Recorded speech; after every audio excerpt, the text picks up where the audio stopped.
Jacob dodged away and grabbed her dainty hand when Sophie tried to punch him. Surprisingly, Sophie had another strike waiting for him. She formed a fist with her other hand and aimed it at Jacob's stomach and punched him hard. She pulled her arm back and looked at Jacob fiercely. There was a knock at the door right at that moment, and both of them straightened themselves.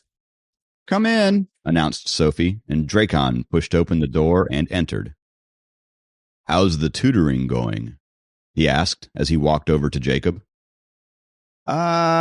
Jacob said as he rubbed his aching stomach. It's going pretty well, sir." Sophie's face turned red as she didn't know what to say. "Sophie's English is very poor. We wanted to find her a tutor, but she wouldn't agree. That's why we had to ask you to help her study," Dracon said to Jacob. "Yeah, she's working pretty hard," Jacob said. Sophie looked at Jacob in surprise. She didn't think he would say something nice about her. "My daughter here is very notorious. She's actually smart, but she just doesn't work hard," Dracon said as he patted Sophie's head. "Daddy," Sophie said as she looked at her shoes in embarrassment. Dracon looked at Jacob and said, "How's your cultivation going? Did the spirit concentration scroll by Elder Liam work for you?"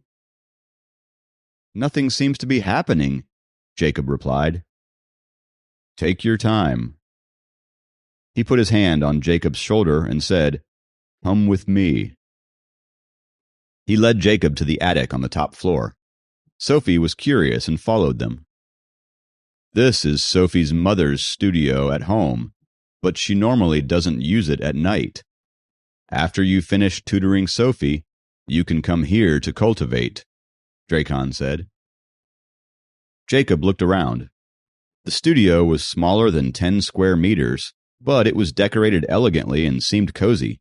It didn't feel small at all. Jacob noticed a triangular bookcase with all kinds of books about design. On the other side of the room, there was a flat table on which a variety of drawing equipment were kept for drafting. The chair was as green as spring grass, and it added an artistic ambiance to the tiny attic. Through the small window, one could view the backyard that was filled with vivid greens, and it looked very eye-pleasing. Dracon noticed Sophie pouting and asked, "What is it, darling?" "Daddy, do you like Jacob more than me? I am not even allowed to enter this studio. Why is it that he can cultivate here?" Sophie said sourly. "How about you do your homework here, and he gets to cultivate in your bedroom?" Dracon asked her. "No way," said Sophie immediately. "That's right. Go do your homework now." Dracon meant business, and so Sophie left unwillingly. Dracon looked at Jacob and immediately began explaining the cultivation technique. There are actually 3 levels in the spirit concentration scroll. The first level is to communicate with heaven and earth, feel the energy in nature, and purify your body at the same time. The second level is to guide the energy into your body. This process is very slow, but it really helps strengthen your body. The third level is to release the energy around your body. You can only cultivate other more formal cultivation techniques after passing the third level. Jacob looked at Dracon as he listened to him carefully, trying to memorize what he was saying. He finally understood that Dracon wanted to guide him with the cultivation himself and wasn't leaving it up to Sophie. The first level of communicating with heaven and earth also has some techniques to it. Dracon faced Jacob and explained clearly and slowly. Jacob was touched because he thought Dracon took some time out of his busy schedule to explain these terms to him. However, if the elders saw that the Dragon King was himself explaining these basic terms to Jacob, they would find this incredibly shocking. However, Jacob was utterly oblivious to Dracon's identity, barring the fact that he was a king. Jacob had no idea what the duties and powers his role entailed and how revered and feared he was. Dracon's coaching was easy to understand, and Jacob learned a lot from him. Some things that he couldn't comprehend before became easier to understand. Sure enough, these kinds of things would be difficult for him to figure out all on his own. Jacob understood that Sophie would encounter a considerable amount of danger over the next years, and within these years, he also had to undertake the same amount of danger to save her life. Swallowing the internal core was a dangerous act. If he didn't follow through the Dragon Clan's cultivation technique to meditate and suppress the energy of the internal core, his body would explode sooner or later due to the growing power of the Dragon Core. Jacob now was more eager to cultivate than ever. According to Dracon, the Dragon Core innately contained the instinct of absorbing the heavenly and earthly spiritual energy. Therefore, it was also a supreme treasure of the world. A dragon's body was innately born with a dragon core. It is due to the core that the dragons become so strong and powerful. The time seemed to fly quickly as Jacob learned the cultivation technique with Dracon, and it was 9:30 in the evening. Sir, I should go back now. Our dorm's curfew is 10 o'clock. Jacob noticed the clock ticking and said hastily, "All right. I still have half of the technique left to explain, but we can talk about it tomorrow." Dracon led Jacob out of the studio. All right, I'll come see you tomorrow then, said Jacob. "I'll drive you back," Dracon said in an undisputable tone. Jacob wanted to refuse at first, but he nodded because he thought Dracon had more to say to him. Helen and Jacob had already established an amicable relationship, but it was about time that he get to know his father-in-law as well. They stepped out of the house and Dracon got out his black Chevrolet from the garage. Jacob got in the car silently. As the car engine started, he waited for Dracon to begin talking. However, Dracon focused on driving the car and didn't say anything. Jacob had many questions, but somehow he couldn't muster up the courage to ask him anything. Dracon drove Jacob to the entrance of the dorm by 9:45. Seeing Dracon being so familiar with the campus roads, Jacob suddenly remembered that his group of companies in the mortal world were the biggest investors in his university.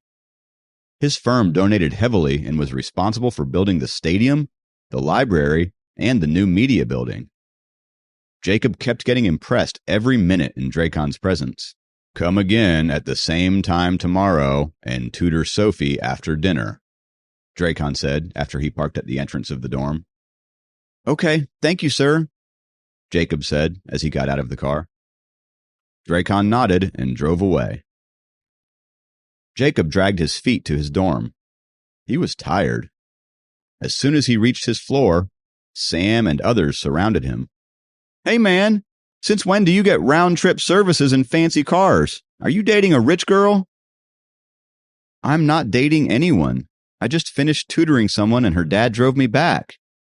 Jacob tried to stay as honest as he could. It's better to tell half the truth than to tell a whole lie, thought Jacob. How come I never meet a rich girl? Not just rich, pretty, too. Rich girls are pretty anyhow. Sam seemed to be talking more to himself now. Jacob climbed up to his bed as Sam and the others babbled on about women. Jacob's fortunes seem to be smiling down at him. A lot of women have been giving him attention this year. First, a cute girl comes to meet him on campus. Then the prettiest teacher in college, Susan, calls him to her office. And finally, the class president, Kathy, crushing on him. Jacob didn't want the conversation to continue, so he began pretending to read. But actually, he was just trying to adjust his state of mind. He was feeling enlightened after learning the cultivation technique and was eager to try it out. He began following Dracon's instructions and went deep into his concentration. He maintained the meditative state for a while and let the weak energy flow through the various acupoints in his body. The energy kept flowing from his head to toes and back till it finally reached the center of the body. The energy finally reached his abdomen where his internal dragon core was situated. As soon as the energy hit the internal core, the core began to vibrate and the vibration could be felt throughout his body. The vibrations flowed in a faster, easier way now, like the pathways were cleared for it to flow. Jacob felt an internal knock on his forehead, and his body's vibrations seemed to be taking in the external energy. He felt strengthened as the heavenly and earthly spiritual energy flowed inside him. It kept flowing for a few minutes and then stopped for a few seconds. The energy then began to get distributed to the hundreds of acupoints in his body. His whole body suddenly became light. He felt illuminated as the heavenly and earthly spiritual energy that was difficult for him to sense earlier was finally filling up his body. It felt as if his body became a transparent sieve. He couldn't keep the energy, but was also not an obstacle to it. It felt like he was rising higher and higher to an inextinguishable power. The feeling of clarity that came from this power was way more refreshing than swallowing 100 peppermints. Jacob tried to enjoy this refreshing experience. He didn't expect the breakthrough of the Spirit Concentration Scroll's first level would be this easy.